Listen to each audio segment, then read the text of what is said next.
அதனால தான் அந்த டங்ஸோ கொரியாலேருந்து ஸ்ட்ரைட்டாக அமெரிக்காவில் போய் செட்டில் ஆயிட்டானா இந்த மாதிரியான ஒரு ஆஃபரை தட்டி கழிக்க யாருக்கு தான் மனசு வரும். அதனால தான் அவன் கொஞ்சம் கூட யோசிக்காம கொரியா விட்டு அமெரிக்கன் சிட்டிசனாக மாறிட்டான் அப்படின்னு சொல்லிட்டு நம்ம ஹீரோ மனசில் யோசிச்சுட்டு இருப்பான். அப்படி நம்ம ஹீரோ ஜின்வு மனசில் யோசிச்சுக்கிட்டு அப்புறம் நம்ம ஹீரோ அந்த கார்னரை பார்த்து, கார்னர் செல்னரால் மற்ற ஹண்டர்ஸோட பவரை இன்க்ரீஸ் பண்ண முடியும் அப்படின்னா ஹண்டர்ஸால் அவங்களுக்கு ஆபத்து இல்லையா அப்படி சொல்லிட்டு கேட்டோன்னே அதுக்கு அந்த கார்னர்,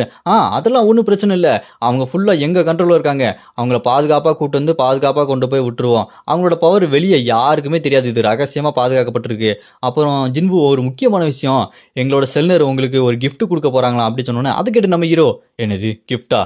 கிஃப்டா இல்லை ஆஃபரா அப்படி சொல்லிட்டு கேட்டபோது அதுக்கு அந்த கார்னர், இல்லை ஆஃபர்லாம் இல்லை, ஒரு gift மாதிரி தான், இது உங்களுக்கு பிடிச்சது அப்படின்னா நீங்கள் எங்கள் ஃபெடரல் பீரோவில் வந்து சேர்ந்துக்கலாம், உங்களுக்கு நிறைய பெனிஃபிட் இருக்குது, நீங்கள் என்ன வேணால் பண்ணலாம், உங்களுக்கு நிறையா காசு வரும், நீங்கள் அமெரிக்கா வந்து செட்டில் ஆகலாம் அப்படி சொல்லும்போது உடனே இங்கே இருக்கிற அங்கே நம்ம செல்னர் டக்குன்னு டேபிளில் தட்டிட்டு, இங்கே பாருங்கள் ஜின்வு, நீங்கள் அதை பற்றிலாம் யோசிக்கவே வேண்டாம், இது வெறும் gift மட்டும்தான், நீங்கள் இதெல்லாம் அப்புறமா யோசிச்சுக்கலாம் அப்படின்னு சொல்லிட்டு அங்கே செல்னர் நம்ம ஹீரோ கிட்ட சொன்னோடனே அது கேட்டு காரணம், ஆமாம் இது வெறும் gift தான், இதுக்கப்புறம் நீங்கள் வந்து சேரலாமா வேண்டாமான்னு நீங்கள் யோசிச்சுக்கோங்க, ஒன்றும் பிரச்சனை இல்லை, ரிட்டர்ன் எங்களுக்கு எதுவுமே வேண்டாம் அப்படின்னு சொன்னோன்னே அதை கேட்டு நம்ம ஹீரோ ஜின்முவும், என்கிட்ட இருந்து உங்களுக்கு ஒன்றுமே வேண்டாமா, இது கேட்கறதுக்கே கொஞ்சம் வித்தியாசமா இருக்கே அப்படி சொல்லும்போது அதுக்கு அந்த கார்னரும், இதை ஒரு காம்ப்ளிமெண்ட்ரி சர்வீஸாக வச்சுக்கோங்களேன், நீங்கள் எங்களுக்கு ரிட்டர்ன்லாம் எதுவுமே தர வேண்டாம், நாங்கள் உங்களுக்கு என்ன வேணால் பண்ணுவோம் அப்படி சொல்லும்போது அதை கேட்டு நம்ம இருவோம், ரிட்டர்ன் எதுவும் தர வேண்டாமா அப்படின்னா நீங்கள் ஃப்ரீயாக அதெல்லாம் பண்ணுறீங்களா, சரி நீங்கள் ஏதோ நினைக்கிறீங்க பண்ணுங்க அப்படின்னு சொல்லிட்டு நம்ம ஹீரோவும் அலோவ் பண்ணிடுவான். அலோவ் பண்ண உடனே செல்னர் நம்ம ஹீரோவோட கையை பிடிச்சி, இங்கே பாருங்க ஜின்வு, என் கண்ணை பாருங்க,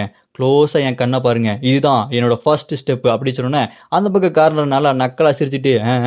செல்னர் அவங்களோட தூண்டில போட ஆரம்பிச்சிட்டாங்க, இதுக்கப்புறம் ஜின்மு சிக்கிடுவான் அப்படி சொல்லிட்டு யோசிச்சுட்டு இருக்கும்போது அப்போ செல்னர் நம்ம ஹீரோட கையை பிடிச்சிட்டு மனசில் யோசிச்சுட்டு இருப்பாங்க, நான் இதுக்கு முன்னாடி கோட்டோரி ஏஜை பற்றி கேள்விப்பட்டேன், அவனால கூட அந்த ஜேஜு ஐஸ்லாண்டில் ஒன்றுமே பண்ண முடியல, ஆனால் இவன் அசால்ட்டாக அதை போட்டு தள்ளிட்டான் அப்படின்னா இவனோட பவர் என்ன, இவனோட பொட்டன்ஷியல் என்ன அப்படி சொல்லிட்டு எனக்கு தெரிஞ்சுக்கிறதுக்கு ரொம்பவே ஆர்வமாக இருக்குது, இவனோட பவர் என்ன, நான் அவனை பார்த்தே ஆகணும் அப்படி சொல்லிட்டு நம்மளோட ஹீரோவோட கண்ணை அப்படி உத்து பார்ப்பாங்க. உத்து பார்க்கும்போது செல்னர் அப்படியே வேற ஒரு இடத்துக்கு போயிடுவாங்க. அங்கே இடம் சுற்றி பார்த்தா ஒரே டார்க்காக இருக்கும். அந்த டார்க்காக இருக்க இடத்துக்கு மேலே ஒரு உருவம் மாதிரி மூஞ்சி மாதிரி தெரியும். அதை அப்படியே அண்ணாந்து பார்ப்பாங்க. அது நம்ம ஹீரோட உருவம் மாதிரி தெரியும். அப்படியே வந்து பட்டாருன்னு கண்ணை திறந்து செல்னரை பார்க்கும் பாருங்க. அதை பார்த்த செல்னருக்கு பயத்தில்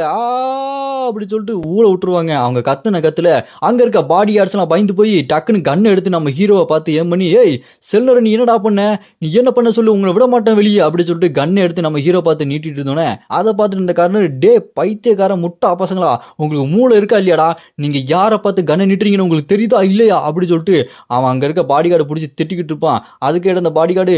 இல்லைங்க செல்லர் இப்படி கத்துனாங்களே அதனால தான் அப்படி பண்ணேன் அப்படி சொல்லும்போது, உனக்கு அவங்களுக்கு ஏதாச்சும் பிரச்சனை அப்படி சொல்லிட்டு தெரிஞ்சா அவங்கள போய் என்னன்னு சொல்லிட்டு கவனி,